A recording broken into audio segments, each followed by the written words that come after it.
How can we know if that person that we just met is going to turn out to be true friend material or if it's just going to be somebody we need to stay away from? Hi, I'm Robert Bullock, and I'd like to talk to you about quotes and like to share one with you today. It's one I've heard a lot over the years. It says, when someone shows you who they are, believe them. Now, I've seen it attributed to Maya Angelou and other people. I don't know where it came from. Not going to get into all that right now. But I think it's an important quote. When somebody shows you who they are, believe them. I have a little problem with that sometimes, though, because when we first meet people, they're not always showing us who they really are.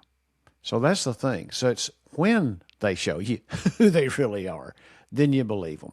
Doesn't always happen right at the start.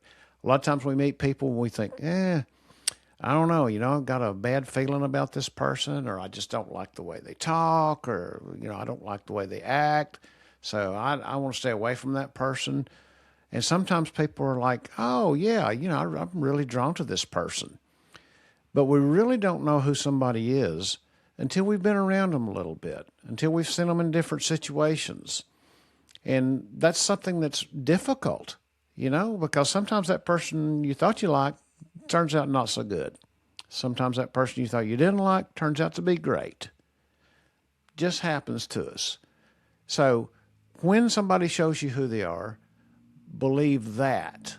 Now, there's a problem with that quote, and I think that the main problem with that quote is that it's easy for us to just dismiss people based on that initial gut reaction when we meet somebody. I know that's happened to me a lot. I'm from Kentucky. I sound kind of strange. A lot of people, I don't smile a lot. People think that I'm hateful or I'm mean. I'm very straightforward. And so a lot of people never really give me a chance. I'm an old man now. I'm in my 60s, and I'm used to that.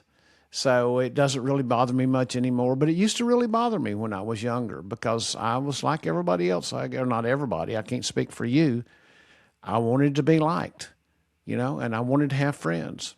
And I never really understood how not to be somebody other than myself. And so that caused a problem for some people. Tell you a little story. When I started my second, third career, I was a late bloomer, I guess you'd say. I started out as being a school teacher when I was 39 years old. I got my first teaching job. I was in Lumberton, North Carolina. I went down to Lumberton from Kentucky here to get my first teaching job. And I went down there and let's just say that most people didn't welcome me with open arms. Hard for me to believe, being from Kentucky, some of those folks actually called me a Yankee. Well, I've never seen myself as a Yankee, but some of them called me Yankees. So their first impressions of me were, stay away from this guy. Other people thought I might not be a Yankee, even though I was from Kentucky, because of the way I talked. I talked a whole lot like they did, because Lumberton was in the southeast part of North Carolina, down toward Wilmington. And so, I kind of talked like they did. So that kind of helped me out a little bit. But back to this thing of when people show you who they are, believe them. It can get hard to do sometimes. But when I moved to Lumberton, I met a guy there who was also a first-year teacher. He was a little younger than me, but it was a later career transition for him too. His name was Tom. And Tom was from Philadelphia. And so as new teachers, we had to go to these new teacher orientation classes and all that kind of stuff. And Tom and I kind of got together as they were going around the room asking, what do you do for fun? What's your hobbies? All that, icebreaker stuff. And I mentioned that I like to play golf. Well, after this meeting was over, Tom walked over to me and introduced himself. And he said, hey, I like to play golf too. Why don't we get together and play golf? And eventually we did. We started playing golf a little bit after school. We worked at two different schools in that county. It was a pretty big county and a lot of schools. But we did get together and start playing golf. And through golf, and both of us were down there, hundreds of miles away from any family that we had. We were both living alone in different apartment buildings and all that kind of stuff. So it's turned out that we started hanging out a lot together. We got to know each other a whole lot better. But I'll have to say, the first time I met Tom, the way he talked with that Philadelphia accent, and I had a natural bias against Northerners because growing up, Northerners always treated us Kentuckians like we were a bunch of dumb hicks. And so I just, really wasn't interested in being friends with a Northerner. But it worked out that as we got to know each other through time, got a little more open with each other, and, our real personalities started coming out. We found out that we had a lot in common, and, there were a lot of things that I learned to like about Tom, and he learned to like about me as well. So it turned out that we didn't really know each other for a while. We still had up these, I call them masks, the persona. We all wear masks, I believe. We kind of hide behind it. We don't want people to really see who we are. I know for me personally, I don't know how it is for you or for other folks, anybody else, but I know for me personally that it's very difficult for me to let people see who I really am, because I'm afraid they won't like me if they see who I really am. And like I said earlier, I want to be liked just like anybody else. So what does all this have to do with that when somebody shows you who they are, believe them? I think that if you can get past the masks that we wear, that one of the real lessons that we learn in life is that we're a whole lot alike. We have the same fears and frustrations and things causing us anxiety. We're human. We're people. We've got families. We've got loved ones. We love people. We have people who love us. So there's a whole lot about us that is really alike. We struggle with a lot of the same things. But sometimes it takes a while. Sometimes you figure out that that's really a good person over there that you may not have liked in the beginning. I tell you what else you learn.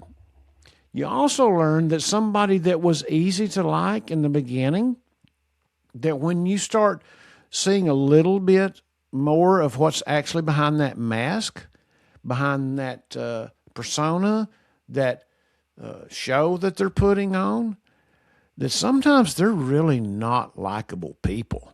They can be kind of nasty and crude, and it takes a little while for it to come out. Some people it shows pretty easy, you think, but I don't think we really know. And we run into that in all areas of life, in our work relationships, we have politics and all that kind of stuff. And it's very easy to just see somebody and naturally assume that you're not going to like them. And it turns out that actually you really do.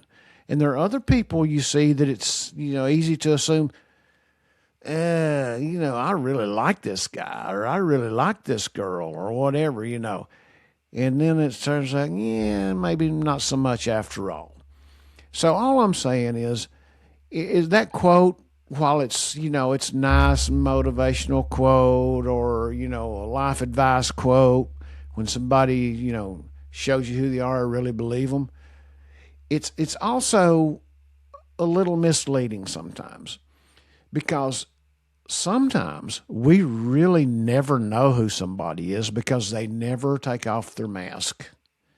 They never stop pretending. I've run into a few people like that, and I'm sure you have too. You wonder what their life is really like behind the curtain, what's going on with this person.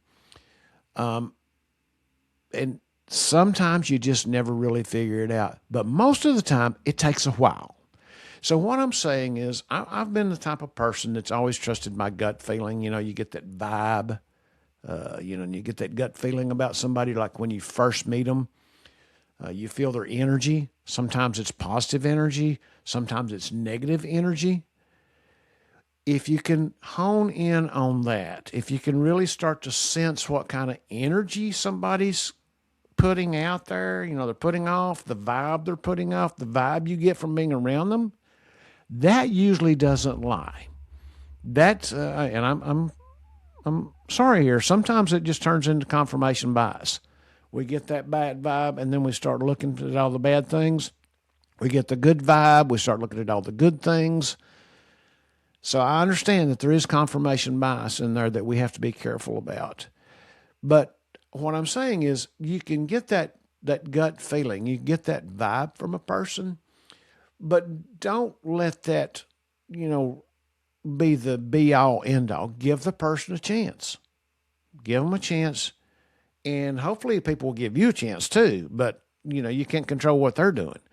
But give that person a chance to be who they really are before you make up your mind for sure on that. You know, I didn't have a good vibe when I first met Tom. I don't know what kind of vibe he had about me, but we ended up, you know, playing golf together and learning more about each other. But I didn't have a good vibe about him. I was defensive. I was so used to being put down by Northerners that I didn't really want to, you know, listen to him. I'd play golf because I didn't have anything else to do, but whatever. But turns out Tom was a really good guy. And I'm really a better man for having gotten to know him. You know, I don't know what he would say about me. None of my business, I guess, what he would say about me. But I know it took a long time for me to see who he really was. But when I saw who he really was, then I believed it. Okay? So maybe give people a chance. It's okay to follow these life changing, you know, quotes and all that, life advice quotes. You know, oh, when somebody shows you who they are, believe them. Well, make sure they're really showing you who they really are before you make up your mind about folks. Okay? So keep that in mind, if you will. Comment, like, share, do all the stuff that we ask you to do. All right. Thanks.